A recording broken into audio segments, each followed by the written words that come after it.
রিক্রুটমেন্টের আশায় বসে রয়েছো, দেখো সেই যে লাস্ট রিক্রুটমেন্ট ২০২২ এর যে শেষের দিকে যে রিক্রুটমেন্ট পাবলিশড হয়েছিল এবং তারপর কিন্তু আর কোনো রিক্রুটমেন্ট বের হয়নি।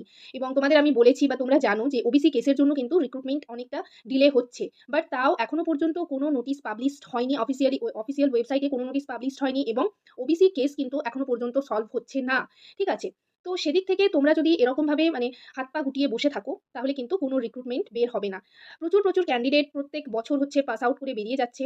সেটা হচ্ছে গভর্নমেন্ট থেকে বলো বা হচ্ছে ওয়েস্ট বেঙ্গলের বাইরে যারা রয়েছে তারাও কিন্তু প্রতি বছর বেরিয়ে যাচ্ছে। এইভাবে কিন্তু অনেক ক্যান্ডিডেট যারা প্রচুর ক্যান্ডিডেট বেকার হয়ে বসে থাকছে।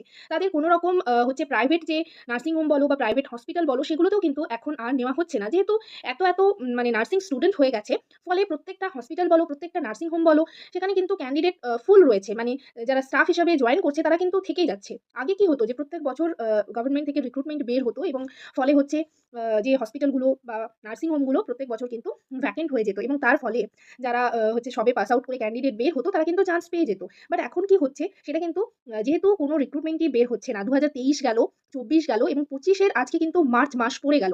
এখনো পর্যন্ত রিক্রুটমেন্টের কোনো খবর নেই। এবং তোমাদের যে ওবিসি কেস রয়েছে সেটারও কোনো সলভ হওয়ার কোনো কিচ্ছু নেই এবং এইভাবে তো আর চলতে পারে না। এইভাবে যদি চলতে থাকে তাহলে কিন্তু এবছরও রিক্রুটমেন্ট বের হবে না। তাই তোমরা কিন্তু তোমাদের যেটা বলব, ধর্মঘট করো, আন্দোলন করো। আন্দোলন না করলে কোনো রিক্রুটমেন্ট কিন্তু তোমরা পাবে না। তো এরকমই একটা আন্দোলন হচ্ছে, মানে হতে চলেছে। তো সেটা তোমরা যারা ইনফরমেশন পেয়ে গেছো, আমি তোমাদের বলব যে আন্দোলনে তোমরা কিন্তু যুক্ত হও। একজোট হয়ে না লড়লে কিন্তু তোমরা নিজের দাবি আদায় করতে পারবে না। দেখো এই যে রিক্রুটমেন্ট প্রত্যেক বছর কিন্তু এই আন্দোলন করেই মানে আন্দোলন না করলে যখন তোমরা দেখছো যে কিছু হচ্ছে না, তাহলে কিন্তু তোমাদের আন্দোলনে একজোট হয়ে আন্দোলন করতে হবে। এরকমটা নয় যে শুধু গভর্নমেন্ট থেকে যারা পাস আউট তারা আন্দোলনে যুক্ত হবে এবং যারা ওয়েস্ট বেঙ্গলের বাইরে তোমরা যারা নার্সিং ট্রেনিং করেছো তাদের আন্দোলনে নেওয়া হবে না বা তারা যুক্ত হবে না, এরকমটা করো না। আমি যেটা বলবো, তোমরা সবাই মিলে একজোট হয়ে আন্দোলন করো, কেননা রিক্রুটমেন্ট হচ্ছে সবার দরকার, সবার প্রয়োজন। তো সেক্ষেত্রে তোমরা সকলে কিন্তু একজোট হয়ে নিজের দাবিতে মানে একজোট হয়ে যুক্ত হয়ে তোমরা কিন্তু নিজের দাবিটা তোমাদের ছিনিয়ে নিতে হবে, আন্দোলন করতে হবে। তাই সকলকে বলব তোমরা আন্দোলনে যুক্ত হও, আন্দোলন করো। এবং তোমরা দেখতে পাচ্ছ যে ডক্টরদের হচ্ছে স্যালারি বাড়ানো হয়েছে।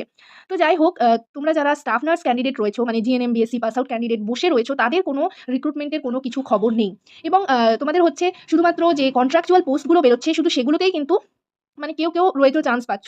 বাট এরকম যে পার্মানেন্ট যে পোস্ট, স্টাফ নার্স গ্রেড 2 এর পোস্ট, সেটা কিন্তু বের হবার, সেটার কোনো রিক্রুটমেন্ট নেই। গত ৩ বছর হতে চললেও কোনো রিক্রুটমেন্ট নেই। তাই তোমরা যদি এভাবে হাত পা গুটিয়ে বসে থাকো তাহলে কোনো কিচ্ছু হবে না। তাই হচ্ছে ২৫শে মার্চ একটা আন্দোলন হতে চলেছে।